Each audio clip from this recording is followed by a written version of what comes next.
krīzes situācijas var būt pēkšņas. Tas, cik ātri no tām atgūsimies, ir atkarīgs no mūsu gatavības.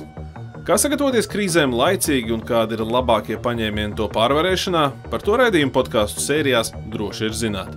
Esiet sveicināti portāla Sarks LV veidotajā podcastu sērijā Droši ir zināt.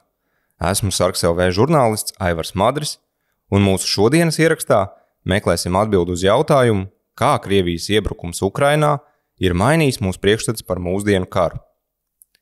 Jau kopš 2022. gada, kad Krievija uzsāka savu lielu mērogu invāziju Ukrainā, kā atsauces punkts militāro darbību raksturošanai izmantoti lielie 20. gadsimta kari. Pirmais un otrais pasaules karš. Vispirms tas bija Krievijas neveiksmīgais Zibenskarš ar mēģinājumu ieņemt Kijivu 3 dienās, pēc tam sekoja Krievu armijas taktika izmantot tā dēvēto lielgabalu gaļu, jeb lielas karavīru masas, ko sūtīja un turpina sūtīt viļņveidu uzbrukumos. Nesen tam pievienojās arī kopš Pirmā pasaules kara laikiem bēdīgi slavenais pozīciju karš. Šādi nu jau bijušais Ukrainas armijas virspavēlnieks ģenerālis Valerijs Zalužņijs raksturoja situāciju frontē šī gada sākumā. Vai līdz šim lielākais 21. gadsimta militārais konflikts tik tiešām ved pasauli atpakaļ, vairāk nekā 100 gadus senā pagātnē? Vai arī tomēr karš Ukrainā ir spējis mainīt to, ko mēs saprotam ar vārdu savienojumu mūsdienu karš? Par to šodien runāsim ar mūsu viesi, Latvijas kara muzeja ieroču un militārās tehnikas nodaļas vadītāju Dainu Poziņu. Labdien! Labdien! Tad sāksim droši vien ar tādu vispārīgu jautājumu par to, vai karš Ukrainā ir mainījis mūsu priekšstats par to, kāds tad ir mūsdienu karš, kāds ir karš 21. gadsimtā. Ja mēs salīdzinām ne tikai ar jau pieminētajiem pasaules kariem 20. gadsimtā, bet arī citiem konfliktiem te pašā 21. gadsimta sākumā ar Afganistānu, ar Irāku, ar Persijas līča karu. Neapšaubāmi Ukrainas notikumi un Krievijas invāzija šajā valstī ir ļoti būtiski mainījuši priekšstatus par to, kā ļaudis skatās uz kopējo drošības situāciju Eiropā un kāds bija tas iepriekšējais uzstādījums par potenciālo iespējamo bruņoto konfliktu raksturu un gaitu. Jo būtībā šobrīd mēs esam, varētu teikt, mūsdienu Eiropas vēsturē pirmo reizi situācijā, kad viena valsts uzbruk otrai valstī un notiek klasisks karš starp divu valstu regulārajiem bruņotajiem spēkiem. Tas ir tas jaunums, kas varbūt ir savādāks atšķirībā no tā, kā mēs bijām pieraduši lūkoties uz bruņotiem konfliktiem kopš Padomju Savienības sabrukuma. Otra būtiska lieta, kas ir mainījusies, ir kara ārējie atribūti un tas veids, kā tiek vests karš, jo būtībā Ukrainas gadījumā mēs pirmo reizi tik plašā veidā varam redzēt karu parādītu no drona, no lidojuma perspektīvas, no lidrobota perspektīvas. Nekad masu saziņas līdzekļos, sociālajos tīklos tik lielā apjomā nav bijusi pieejama informācija par reāli notiekošo karadarbību, kāds tad izskatās kaujas lauks. Tik tuvu. Nekad agrāk tas nav rādīts. Tad, kad bija Persijas līča karš, to nodēvēja par CNN karu, jo tad to tiešraidēs varēja vērot televīzijā. Tad sekoja Irāka, Afganistāna, kur atkal laikam vairāk bija tie video YouTube. Un tagad ir tas viss tā kā, it kā gājis vēl daudz uz priekšu. No vienas puses tā informācijas ir ļoti, ļoti daudz, kas ir pieejama no visām pusēm.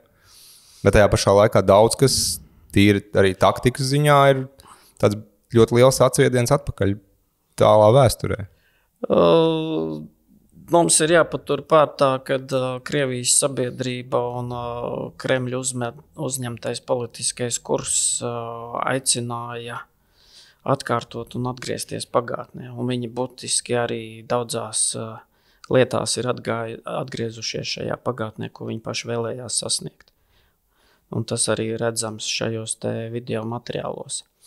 Vienīgais jāpiebilst, ka šis lielais informācijas apjoms būtībā neatvieglo šī kara sapratni un uztverta tā būtība, jo informācijas ir daudz un parastam cilvēkam, kurš ikdienā ar militāro vēsturi vai politikas vēsturi vai politiskām aktualitātēm, nesaskarās, ir diezgan grūti saprast, kas ir īsts fakts, kas ir īsts video materiāls, kāds ir komentārs par šo video materiālu un ko no šī materiāla patiesībā var izsecināt.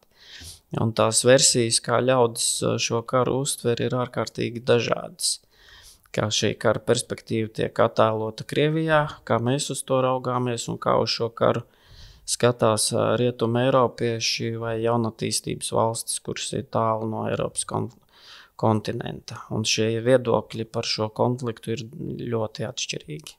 Tā būtu viena no tām, kā teikt, tām unikālajām iezīmēm, ja, kas piemīt tieši šim konfliktam.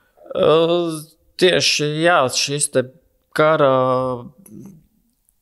militārās informācijas, tās kara darbības gaitas pieeja sociālajos tīklos un tas informācijas apjoms, kas ir pieejams bez žurnālista vai cita starpnieka, interpretācijas, un cilvēki izdara visdažādākos secinājumus atkarībā no viņu priekšzināšanām, no viņa politiskās pozīcijas, no viņa vienkārši ikdienas dzīves pieredzes. Kā tas jūsuprāt, tādā lielajā bildē ietekmē to kara gaitu pašu? Daļa cilvēku to uztver kā, sevišķi tie, kas ir tālāk no mūsu reģiona, to uztver kā tādu sociālo tīklu izrādi un pat apšauba, vai tā informācija ir patiesa, vai tas nav bezmaz vai Holivudas inscenējums un kāpēc mums būtu jāpalīdz kaut kādai svešai tālai valstī, kur tiek pakļauta uzbrukumam, ja mēs to varam visi mierīgi noskatīties savā datora vai telefona ekrānā, paši nejūtoties tieši apdraudēti. Un tas šo karu savā ziņā padara par tādu zināmā mērā paradoxālu vēstures notikumu. No vienas puses informācijas ir daudz, bet no otras puses tieši tādas briesmas sajūtas lielai daļai pasaules sabiedrības nav. Tas karš šķiet tāls. Aiz ekrāna tas mums tieši neskar. Jā, mēs tā šausmas redzam, bet tie cilvēki neasociē to visu notiekošo kaujas laukā ar to, kas varētu notikt ar viņiem pašiem vai viņu pašu ģimenēm.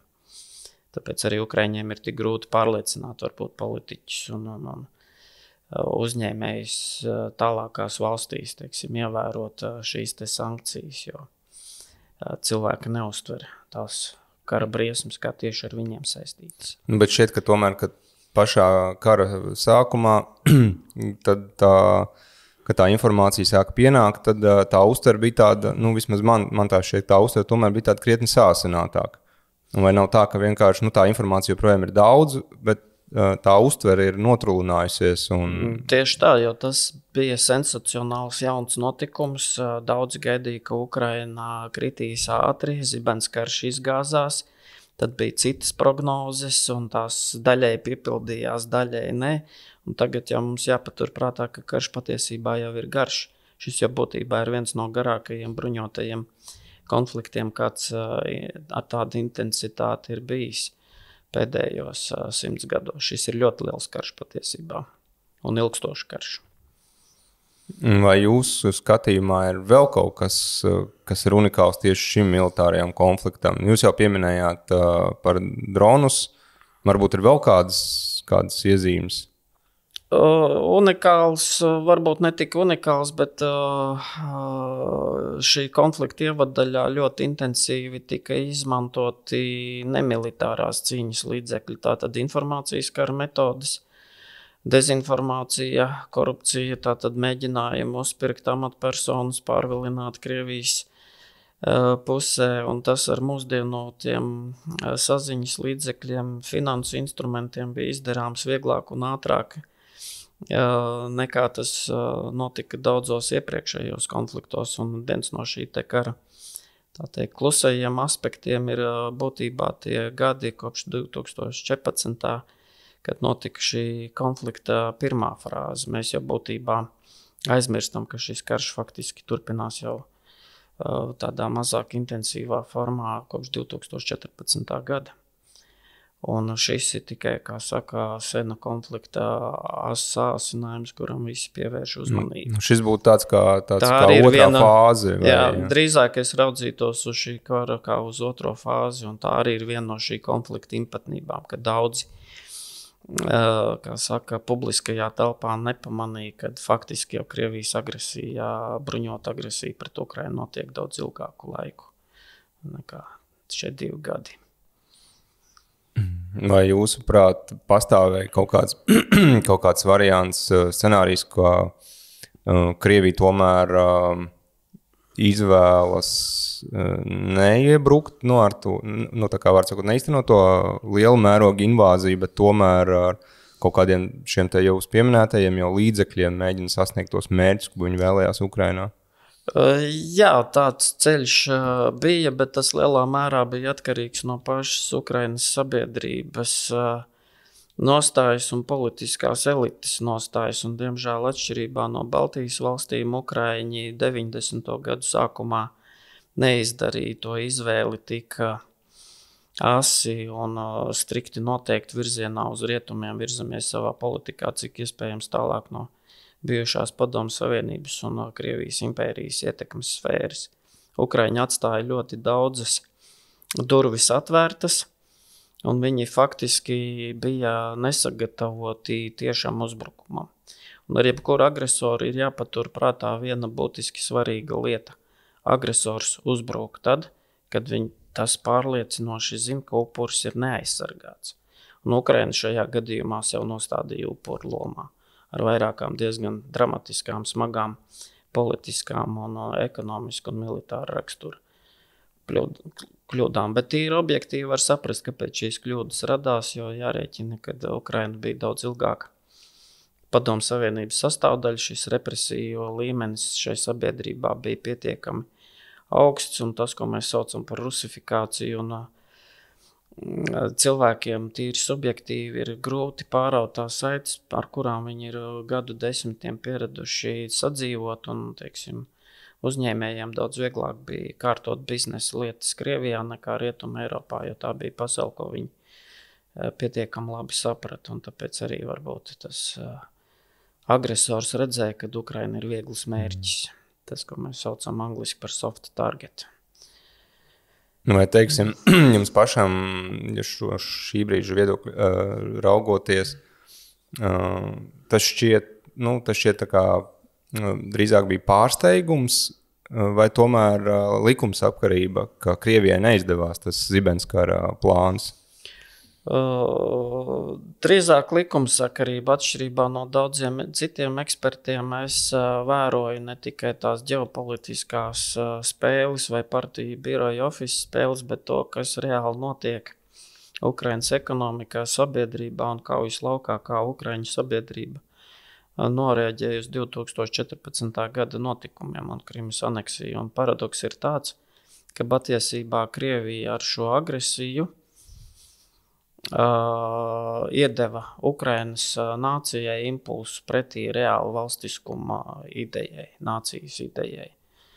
Un būtībā Ukraiņi ar šo karu izcīna savu īsto neatkarību. Līdzīgi kā mums tas bija 18.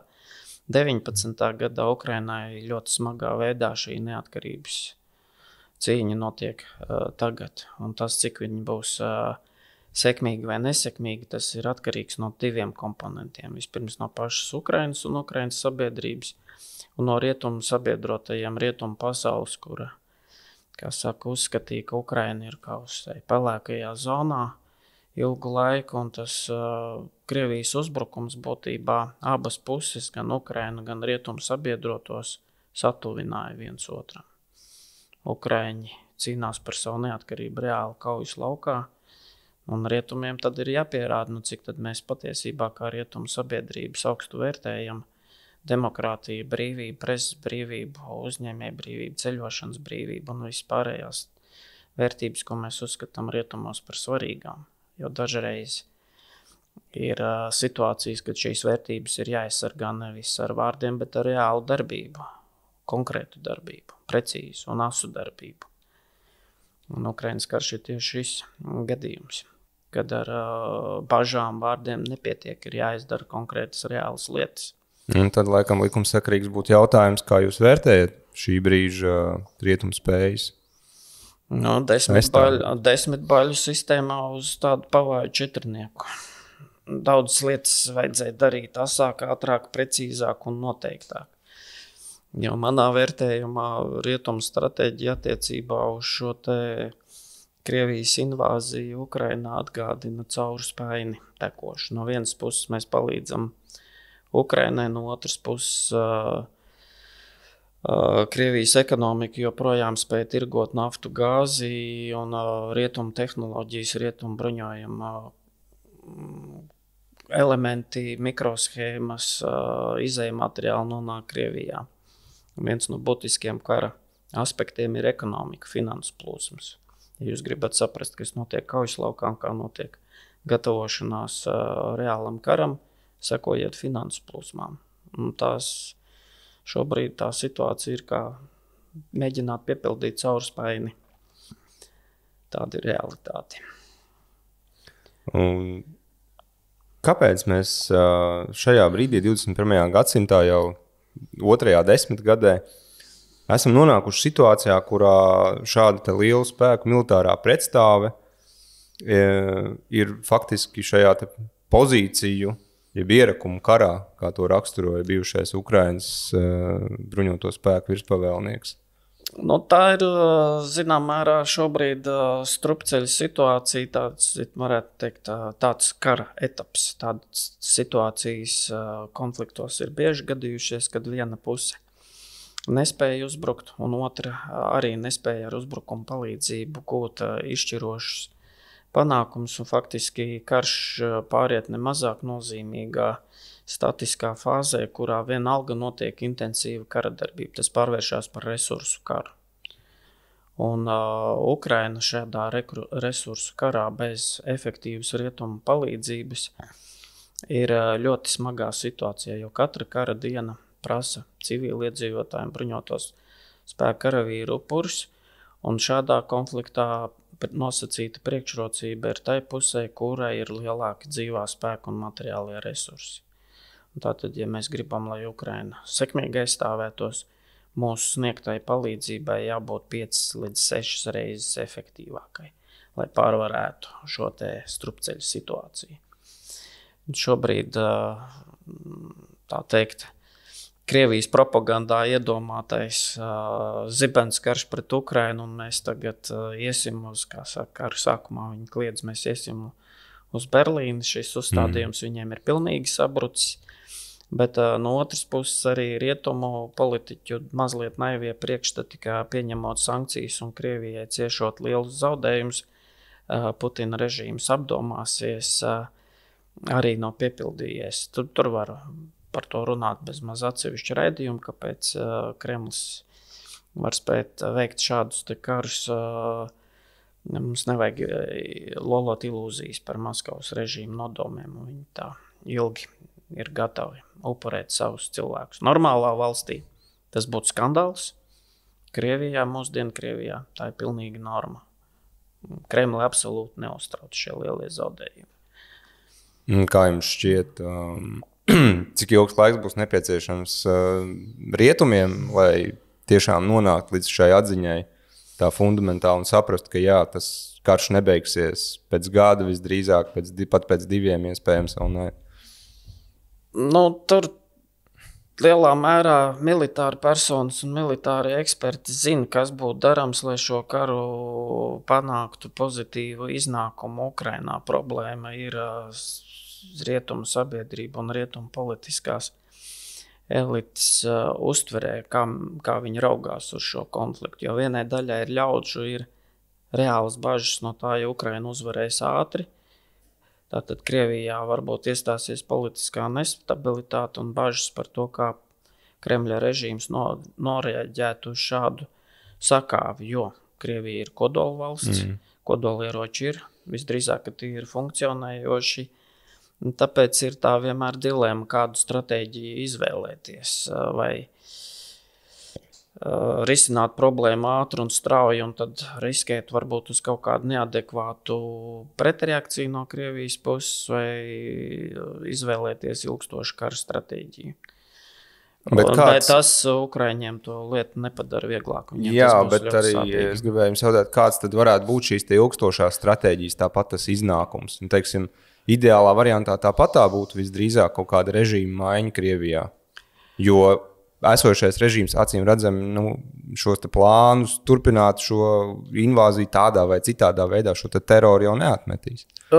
Krievijas spējas manipulēt ar informāciju ir ļoti liels, un režīms var vienkārši izspēlēt triku. Tāds jau būs plāns. Mēs novājinājām rietumus, redz, kā mēs panācām savu, jo iepazīstoties dziļāk ar Krievijas propagandu, dažreiz nostrādā mehānisms cilvēku rietumu sabiedrības, bet nevar būt, ka viņi tik ļoti melo.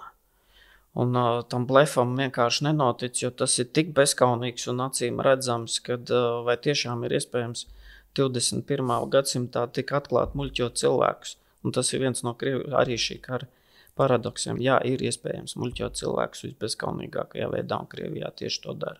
Viņi tieši tāpat kā Ziemeļkorejā var paziņot, ka mēs uzvarējām pasaules čempionātu futbolā un visi mums apaldē mūsu dižajām vadonim.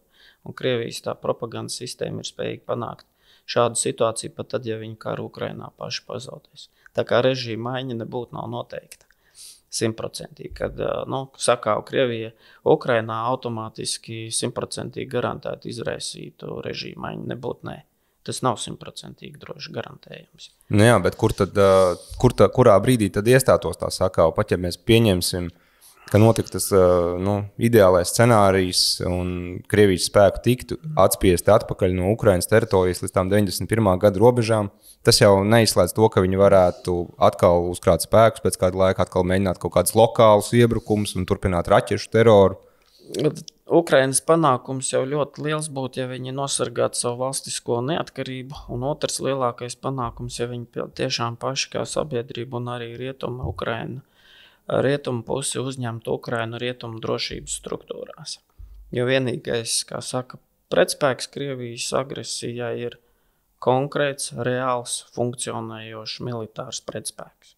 Nevis vārdi, nevis līgumi, bet konkrēts reāls spēks, kas izpaužās kā reāli funkcionējoši pretraķešu un pretgaisa aizsardzību, reāli bruņoties spēku uz sauszemes, reāli sagatavotas aizsardzības līnijas, reāli kara apstākļiem sagatavot ekonomiku, informācijas telpu un finanses.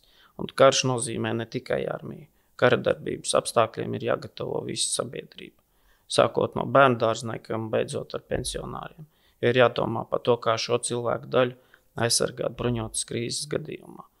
Ko darīs pilsētu vadītāji, ja pēkšņi sāksies bumbvedēja aviācijas uzlidojums ar spanotajām raķetēm? Ja tiks apšaudīti kritiskas infrastruktūras objekti, to Kievas pieredze rāda. Kā, teiksim, noreaģētu jebkuras rietuma Eiropas valsts sabiedrība, ja pēkšņi tik pakļauts negaidītam uzbrukumam civilā infrastruktūra vai rūpnieciskie objekti. Un agresors skatās, kā potenciāli agresijas upuri reaģē. Ja tur šo atvērto vārtiņu nav daudz, ja viņi zina, ka viņus gaida, ja viņi zina, ka viņi dabūs pa degunu, ja mēģinās iebrukt, kā tu saka, svešā dzīvoklī, neviens laupītājs, neviens agresors nesāk karu, ja viņš zina, ka viņš nevarēs uzvarēt. Bet šobrīd tīri Ukrainas gadījumā gan pati Ukraina, gan arī rietumi atstāja vaļā ļoti daudz vārtus, pa kuriem Krievija varēja infiltrēt savus spēkus, varēja dezorganizēt arī rietumu sabiedrības. Jo šāda taktika tika izmantot ne tikai Ukrainā vai Baltijā. Tādas destabilizācijas metodas arī funkcionē Vācijā, Austrijā, Ungārijā un daudzās citās vietās, jo karadarbība jau nenotiek tikai Ukrainā vai reāli fiziski kaujas laukā. Tā ir arī cīņa informācijas telpā, finansu pasaulē. Sevišķi finansu pasaulē, finansu instrumentus Krievija izmanto ļoti intensīvi savu politisko un ekonomisko mērķu sasniegšanai. Vai jūsuprāt, ņemot vērā to, ko jūs tikko teicāt par to, ka Krievija izmanto šos dažādos instrumentus, teiktās maigās varas izpausmes, vai viņi varētu tomēr izšķirties arī par kaut kādu reālu militāru provokāciju attiecībā pret NATO valstīm, primāri jau pret Baltijas valstīm, varbūt arī pret to pašu Poliju? Objektīvi ir vērtējot, tas ir atkarīgs no tā, kādu iespaidu par sevi Rietumi un Baltija radīs Krievijā. Jo, ja mēs paskatāmies uz 20. un 30. gadu pieredzi pirms otrā pasaules kara, uz to pašu Vāciju, vairāk eksperti un ģenerāļi Adolfam Hitleram un Vācu nacistiskās partijas vadībai tiešā tekstā teica, nesāciet karu pret Rietumiem. Vācija nav tam ekonomiski gatava. Kāda bija atbilde? Skatieties. Es Reinas apgabalā noblefoju, iegāju, Rietumi neko nedarīja. Austrija uztaisījām anšlus, Rietumi nekādi nereaģēja.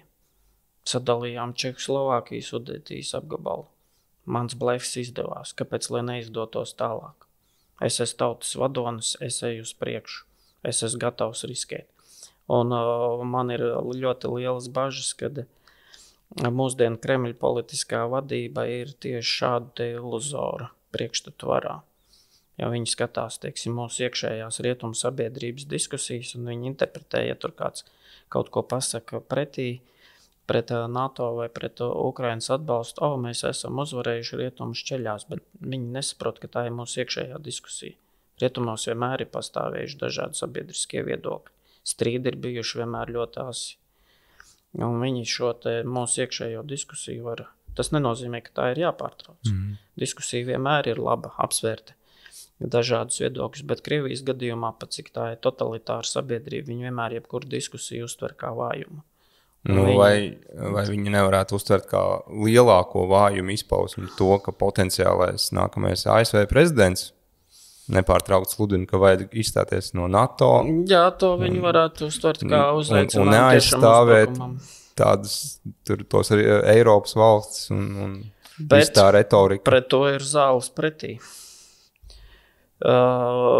Izstrādājot iespējamos aizsardzības stratēģijas, vienmēr ir jāpieņem, kā saka, sliktākie un riskantākie varianti, kādus pretinieks var izspēlēt pret mums, un te paceļās jautājums priekšplānā ļoti izteikti par pašu Eiropas valstu dalību savā aizsardzībā. Eiropa ekonomiski nav vāja. Pēc iedzīvotāju skaita Eiropas Savienība ir ievērojami spēcīgāka nekā Krievija. Un, ja šie militārie industrijai pasūtījumi būs, tad Eiropa var nodrošināt absolūti visu nepieciešamo sauszemes bruņojumu daudz lielākā kvalitātē, daudz lielākā apjomā. Bet te ir jautājums par prioritātēm. Vai mums prioritāte ir šosejas, ceļi un bērnu dārzi? Vai mums tomēr kaut kāda ienākuma daļa ir jānovirza atklāti militāriem mērķiem? Militārās tehnoloģija pētniecībai, industrijai un tā tālāk. Tas ir tīri sabiedrības līmenī jāizdiskutē un jāpieņem ir lēmumi. Kaut kā gribētos domāt, ka tajās pārtikušajās lielajās Eiropas valstīs tam nevajadzētu būt tik sāpīgi, kā teiksim mums, kas ir spiest atvēlēt varbūt daudz lielāku procentuālu daļu no saviem jau tā ne pārāk lielajiem ienākumiem aizsardzības jomai, tā vietā, lai novirzītu to daudz sāpīgākām problēmām. Attiecībā pret IKP un reālo industriālo potenciālu, kas ir Vācijā, Francijā, Itālijā un Lielbritānijā, Rietuma Eiropas valstu militārie izdevumi un ieguldījums pašu aizsardzībā ir ļoti zems, un arī faktiski tā palīdzība Ukrainā, lai arī absolūtos skaitļos, teiksim, uz Latvijas ekonomikas fonda tie cipari šķiet milzīgi. Ja mēs paskatāmies uz Rietumu valstu, uz NATO un arī uz ārpus NATO valstu, tam reāli 54 valstīm, kas reāli atbalsta Ukrainu, tas būtībā, kā saka, vulgāri sakot, kapeikas. Jā, šeit tur Francijai bija ļoti smieklīgi tas pienesums. Attiecībā pret to koalīciju ekonomiski un militāri Krievija ir punduris. Viņi savā propagandā, teiksim, propagandas karā pret Baltiju spēlē, ka viņi ir liela valsts, jūs esat maziņi.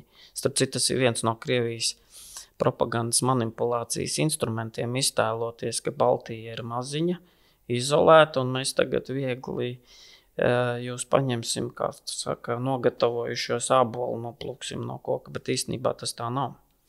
Baltijas valstis paši pa sevi ir diezgan stabili ekonomiski attīstījušās. Mums tas šķiet, ka ir lēni, bet ja mēs paskatāmies, kāda ir situācija Moldovas ekonomikā vai daudzās citās valstīs, tad pat vislēnāk augošā Latvijas ekonomika, salīdzinot ar 91. gadu, ir ļoti spēcīgi progresējusi.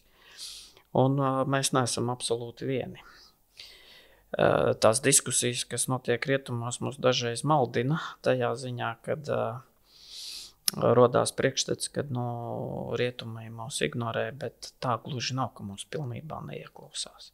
Viņi varēja darīt vairāk, mēs būtu priecīgi, bet nav arī tā, ka kāds dažkārt iespējas radās, ka galīgi mūs nesadzird un mēs būsim te pamesti vieni nabadzīgi. Tagad arī tomēr ir arī Somija un pat arī Zviedrija ir iestājušās NATO, vai arī tas tomēr nedod mums kaut kāds tieši tāpēc man ir jautājums kolēģiem, arī vēsturniekiem, vai Somija un Zviedrija stātos NATO, ja viņi uzskatītu, ka šī organizācija ir nefunkcionāla. Un acīm redzot, viņiem arī ir pilnīgi pietiekami nopietnas pamats uzskatīt, kad ir kolektīvās aizsardzības organizācija ļoti būtiski svarīgi kopējā miera saglabāšanai. Jo katrs atsevišķi, pat Somija, pat Zviedrija, pat Francija un Lielbritānija, mērogu un apjomu ziņā ir mazākas valstis nekā Krievija. Sevišķi, ja mēs rēķinātu pēc parastā karaspēka. Bet kopā ar kaimiņiem Eiropa īstenībā ir ļoti spēcīga un patiesībā Krievija ļoti baidās no vienotas Eiropas politikas. Tāpēc arī viņi meklē tādus vājākos elementus, ko, teiksim, var izmantot elementārus korupcijas metodus. Brutāli dod naudu, lētu gāzi, spekulē ar Ungāriju, vai spekulē ar konservatīvām vērtībām. Tagad viens no Krievijas, mēs esam konservatīvi, mēs aizstāvam konservatīvās vērtības, bet pirms mēs par šīm vērtībām runājam, vispirms ir jānoskaidro jēdzieni, kas ir konservatīvas vērtības Rietumu Eiropas izpratnē un ko patiesībā propagandē Kremlis vai tie, kas seko Kremļa propagandē vai ideoloģijai. Un, diemžēl, arī diezgan turīgi, naudīgi cilvēki tīri savu komerciālo apsvērumu dēļ. Nav noslēpums, ka Krievijā nauda ir. Un, ja diktatoriskais režīms piedāvā ļoti vieglas iespējas nopelnīt, tad šo biznesmeņu viedoklī skatoties pēc Excel tabulām, kāpēc nepaņemt Maskavas naudu? Tā taču būs mana nauda. Un, diemžēl, kā saka, cilvēki ir tādi, mankārīgi. Mankārības moments spēlē loma, ko diktatori ļoti labprāt izmanto. Viņi to zina, ka cilvēki ir vāji. Cilvēkiem nauda patīk. Un, ja tev piedāvā lielu naudu, kā tu viņu nepaņemsi? Jā. Ja reiz mēs runājam par mūsdienu karu, tad droši vien būtu jāpiemina arī otrs karstākais punkts pasaulē šobrīd, kas ir Gazas sektors, kur joprojām norisinās Izraēlas cīņa ar teroristisko grupējumu Hamas. Vai jūsu skatījumā var vilkt kaut kāds paralēls ar to, kas notiek tuvajos austrumos un to, kas notiek Ukrainā, vai ir kaut kāds līdzības šiem konfliktiem arī? Tuvie austrumi ir ļoti specifisks konflikta gadījums ar ļoti karu vēsturi jau pirms otrā pasaules kara, neiedziļinoties, kā saka, dziļākos džungļos. Patiesībā jau augstā kara periodā Padomju Savienībā ļoti aktīvi sadarbojās ar dažādām arābu valstīm, mēģināja tur veikt dažādus sociālistiskus, komunistiskus eksperimentus, un tīri vēsturiski ir izveidojies, kad pret Izraēlu vērstījās kaimiņu valstis. Vēsturiski lielākā vai mazākā mērā ir saistītas bijušas ar Maskavu. Un Izraēla tuvajos austrumos vienmēr ir bijis kā rietumu priekšpostenis. Bet tas nenozīmē, ka Izraēlai nebija problēmas un nav problēmas attiecībās ar rietumu valstīm. Jo rietumu sabiedrība arī ir pietiekami daudz dažādu viedokļu, un tā skaitā kreisi orientētu viedokļu. Un ne visi saprot vai zina tuvo austrumu vēsturi, un tas konflikts ir patiešām ļoti sens. Un mūsdienu Krievija tās vecās Padomju Savienības iestrādes ļoti intensīvi izmanto. kāpēc viņi iegāja Sīriju atbalstīt Asad režīmu. Ja būtībā jāsac Kristu, tad Krievijai kā valstī, kas pretendē uz lielvalsts statusu, zustu jebkādas sviras iejaukties tuvo austrumu politikā, kas blakus tuviem austrumiem. Nafta, finanses plūsmas, gāzi. Tā tur konflikta situācijā, tur var vienmēr spēlēt starpnieku lomu, starpniekam vienmēr atnec kaut kāds labums, un Krievija diezgan apzināti vienmēr šajā te tuvo austrumu ugunsgrēkā piemet malku, lai tas konflikts sāsinātos, gruzdētu, un starp tiem pēdējā laika notikumiem un Kremļa politiku ir vistiešākā saite. Faktiski, ja jūs skatāties, kur notiek lieli reģionālie konflikti, kas ir vērsti pret rietumiem, vai kur ir paredzēts destabilizēt kādu valsti, ja jūs rūpīgāk paskatīsieties, vienmēr tas diedziņš aizvedīs uz Maskavu, uz Teherānu vai uz Pekinu. Tur tā ļaunuma, tā asas iezīmējas atkal kā... Jā, tas ir finanses plūsums, tas ir tas, no kurienes nāk, teiksim, ieroči, tas ir arī ceļi un valstis, caur kurām Krievija apiet sankcijas, tas nav noslēpums, tas ir vienkārši bizness. Viņi darbojās pēc principa nauda nesmird, mēs varam paņemt komisijas maksu, Krievijai tas maksā dārgāk, bet pat cik ir tie lielie milzīgie dabas resursi, tie apjomi ir unikāli, Krievija šo te savu, ģeopolitisko priekšrocību izmanto. Dabas resursi dod lielus brīvus finansu līdzekļus, viņi ļoti labi zina, ka trešās pasaules valstīs, jaunatīstības valstīs vienmēr atradīsies kāds autoritārs vadonis, kurš labprāt paņems naudu, vai arī biznesmenis rietumos, kurš labprāt nopelnīs uz kontrabandas preču piegādi.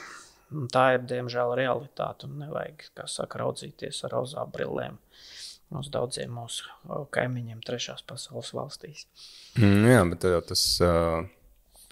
tas scenārijs iezīmēs tāds, es pat nezinu, vai viņi var saukt par tādu pesimistisku ļoti, jo šķiet, ka tas jau visu laiku ir bijis klātesošs. Tas ir realistisks scenārijs, vienkārši, ja rietumu sabiedrības patiešām politiskā elita gribētu uzvarēt šajā konfliktā, līdzīgi kā augstā karā, ir jāveic ļoti konkrēti asi, varbūt populistiski netik populāri lēmumi, bet tie ir jāveic un jāizdara, jāapgriež tam apstuņkājiem tie taustekļi. Un tie ir ļoti asi jāapgriež. Bet vai tā uzvara ir tāda, vai viņi ir vispār iespējama? Jā, ir iespējama.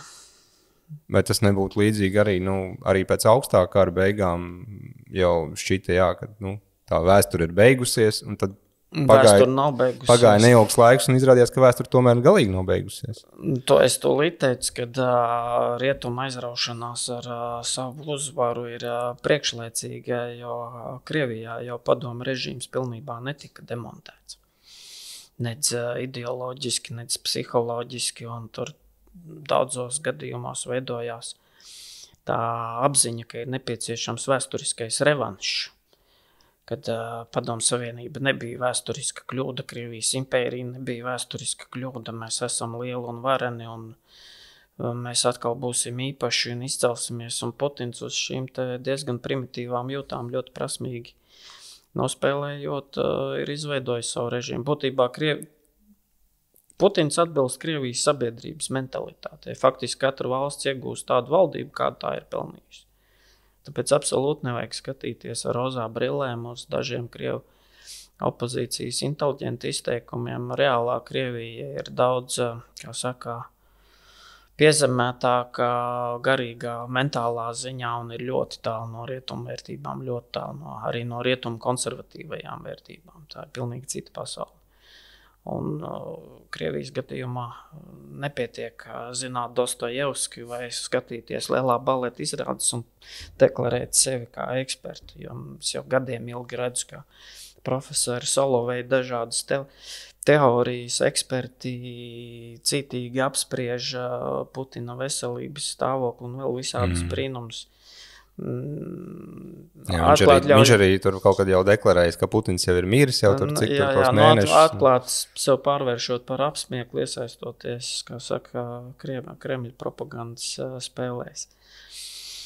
Tā kā nav pesimistiski. Vienkārši ir jāskatās, kā sekmīgi karodoņi politiķi ir rīkojušies līdzīgās situācijās, ko viņi ir darījuši, lai gūtu panākumus. Un jāatcerās, ka reāls bruņots konflikts nav partijas biroja spēles.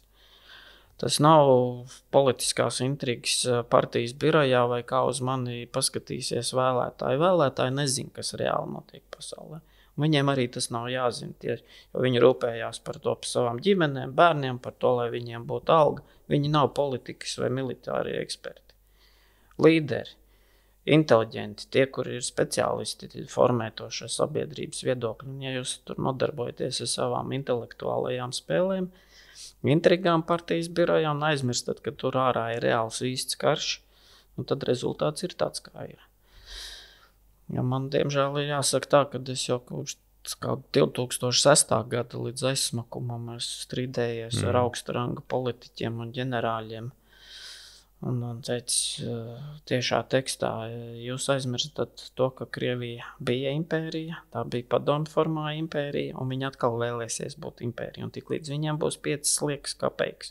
Viņi tūlīt investēs bruņotajos spēkos, ārējā izlūkošanā, un viņi mēģinās šo spēku realizēt praksē. Un to es teicu 2006. gadā. Un tad uz mani skatījās tiešā tekstā. Ai, nē, Putins ir tāds labs jauns līderis, mums būs tāds bizness. Nauda, mēs investēsim Krievijās ekonomikā, nauda mums viss zels un plauks, un Eiropā būs laima un labklājība. Es teicu, nē. Paskatieties, kāda ir viņa izcelsme. Kāds ir viņa, ko viņš saka privāti un publiski. Tas cilvēks gatavo valsti revanšam. Un tās pazīmes jau bija skaidri redzams ap 2004. 2006. gadu. Ja mēs tā kā tuvojamies sarunas noslēgumam, un joprojām tā lielā tēma mums ir tā mūsdienu kara darbība un tās izpausmes, tad vai varam parunāt mazliet par kaut kādiem nākotnes scenārijiem potenciālajiem, jo augstā kara laikā pastāvēja tas priekšstats, ka tas 3. pasaules karš noteikti būs kodola karš starp tām 2 lielvalstīm, un ka tas visdrīzāk noslēgsies ar kaut kādu lielāku vai mazāku mērogu civilizācijas bojāju, tāpēc no šīs konflikta tomēr centās izvairīties, vai šobrīd, ņemot vērā to, ka Krievija atkal ir uzsākusi to aktīvo kodola retoriku, ka Ziemeļkoreja par to arī nepārtraukti runā, un tāpat Irāna cenšas joprojām iegūt tos kodola ieročus, un arī Ķīna kā kodola valsts nekur nav pazudusi ar savām tām nosliecēm, vai ir, jūsuprāt, iespēja, ka var izraisīties kaut kāds tomēr līdzīgs šis scenārijs, kāds jau bija prognozēts augstā kara laikā?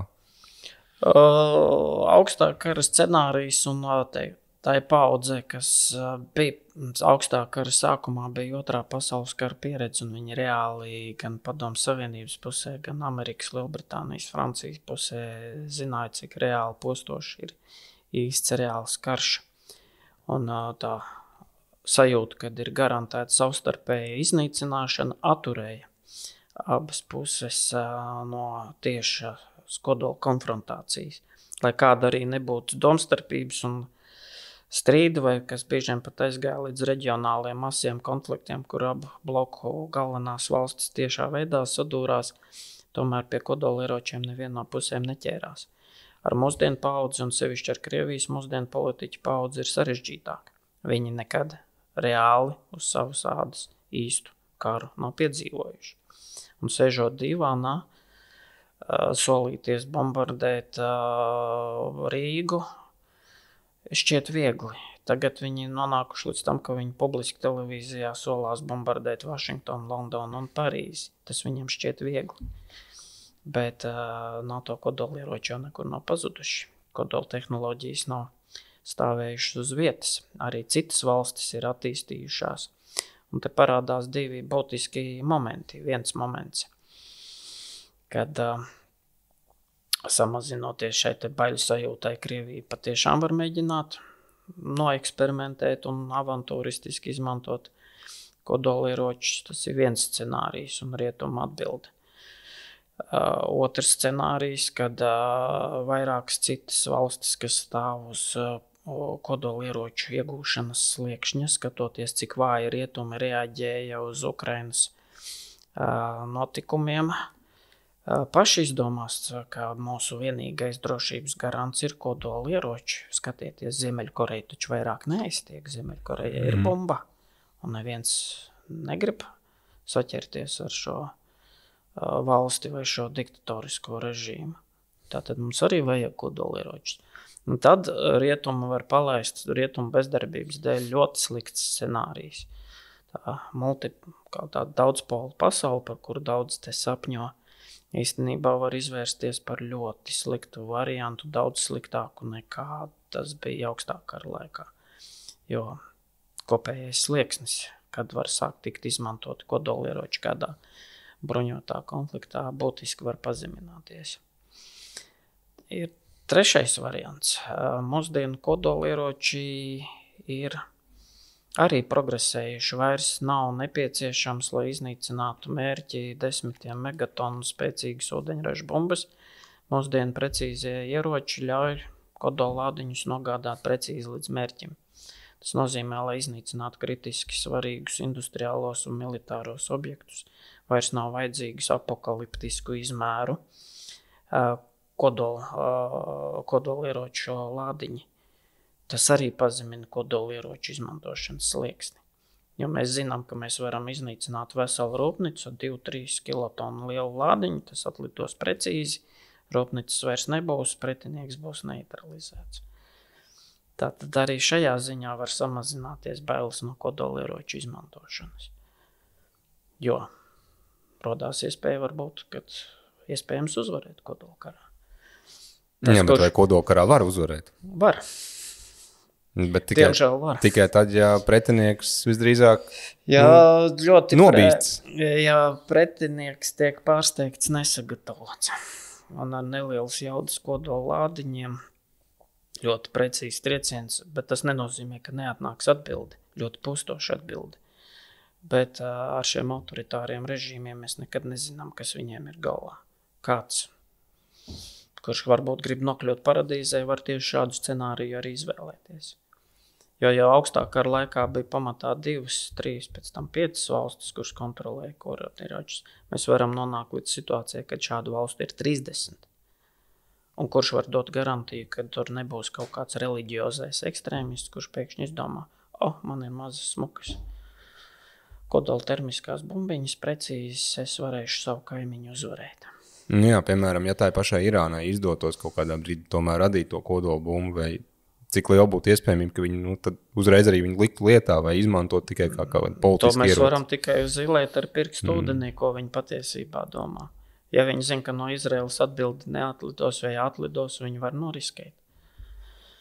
Un tas jau nav tikai jautājums par rietumiem vai Krieviju. Tas ir, tāpēc Ukrainas konflikts ir patiesībā globāli daudz svarīgāks nekā parastam iedzīvotājiem.